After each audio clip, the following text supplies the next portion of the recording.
Okay, these two blackberries look almost identical, but one is gonna taste amazing and the other one's gonna taste sour and disappointing. Let me show you why.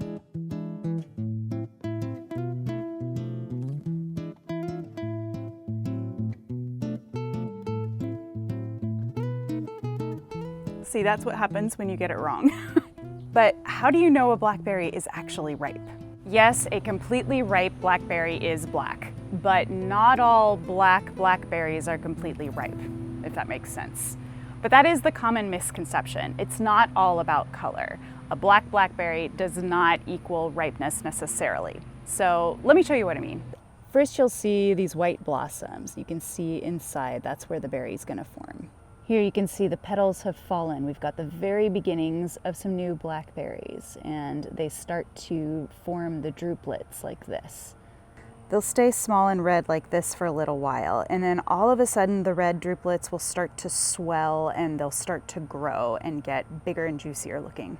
Then you'll see something like this, where it's still fully red, but you can tell it's getting closer to its final size. And then the blackberries start to ripen, something like this. You'll see them start to get black toward the base where it attaches to the stem and still be red at the tip. And then as it ripens, that black will just creep further and further down the berry.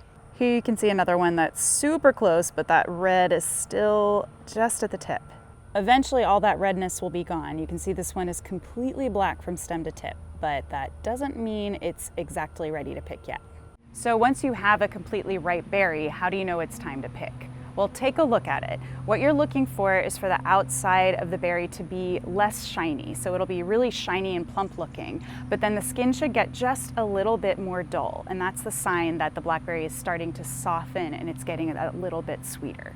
So that is what you're actually looking for, but it's also not just about the appearance. The way to be sure that you're picking a really ripe blackberry is to look, tug, and taste.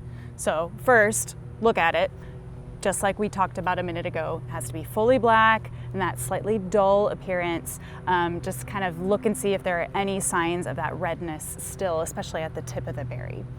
But then the next thing, and this is super important, is to give the berry a pull, as if you're gonna pull it off the bush, because a perfectly ripe blackberry is gonna come off the plant super easily, like you're barely gonna have to touch it. If you tug on it and there's a little bit of resistance, like this one, I know it's not ready.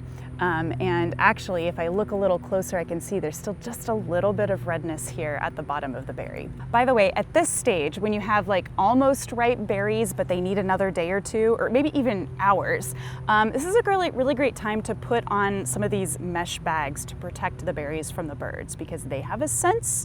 They will come and pick a berry just before it's perfectly ripe, and you'll come to all of your beautiful blackberries and see that they have already been half eaten by birds. So I like to do this to protect them.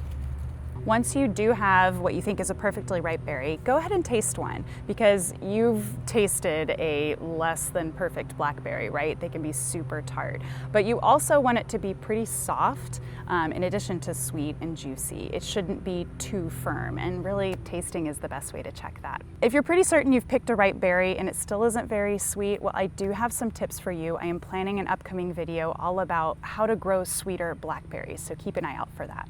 Another bonus tip about picking, and this is actually really important, is the time of day matters. So you want to pick before the berries have a chance to heat up during the day.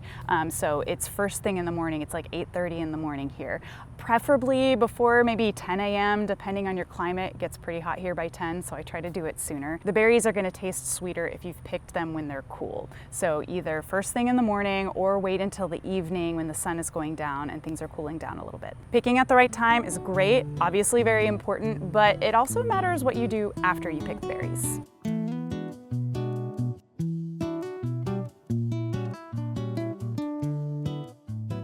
We just did all that really hard work of picking perfectly ripe blackberries, and now I don't want to ruin it by storing them wrong or chilling them wrong. So let me tell you what I do. First of all, while you're picking, be really careful that they don't get crushed. I like to pick a shallow container that the berries can be in more or less one layer, so that way they're not being crushed under their own weight. So once I get them inside, if you're not going to eat them right away, I would recommend not washing them and just putting them right into the fridge. If the berries are a little bit warmer, you might want to let them sit on the counter for a little while to come to room temperature before you chill them. Because this is the thing about blackberries, is that if they have a sudden temperature shift, that's when they can get discolored. That's when you can see them starting to turn back a little bit red. It's called reversion. So a way to avoid that is to bring it to room temperature first and then chill it. Once you're ready to eat them, now we have to wash them. So you can use just water, especially if you haven't sprayed your bushes with anything.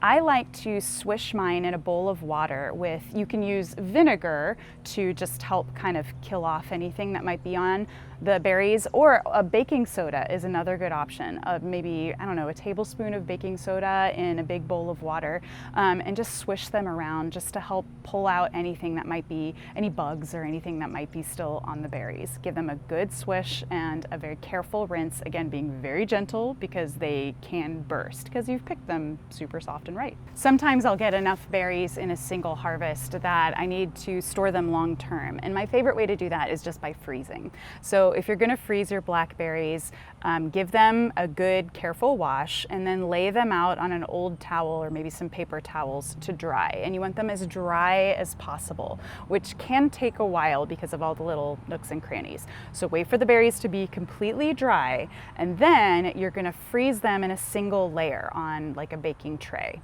And once they're frozen, then you can just take them and put them into a bag, and then they'll keep for a really long time. Just be aware, there's a really good chance that your frozen blackberries will revert back to red, at least somewhat. Again, it has to do with the temperature shift. It can be slightly improved if you put them in the fridge first to chill and then into the freezer, but to be honest, I don't often have a lot of patience with that, and even if they do turn a little bit red, it doesn't affect the flavor at all. That's pretty much it. That's what I do. Now, there's obviously a lot of things you can do with your fresh, washed, or now frozen blackberries. So let me know in the comments if you'd be interested in seeing a video on how I make my low sugar blackberry jam, which is definitely one of my family's favorites.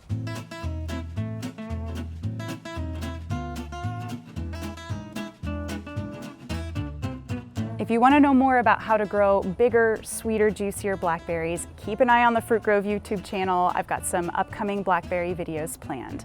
But really, what's the point of growing the best berries possible if you don't pick them at the right time? Because once you've tasted a perfectly ripe, right off the bush blackberry, you won't want to settle for anything less. Thanks for watching. I'll see you in the next video.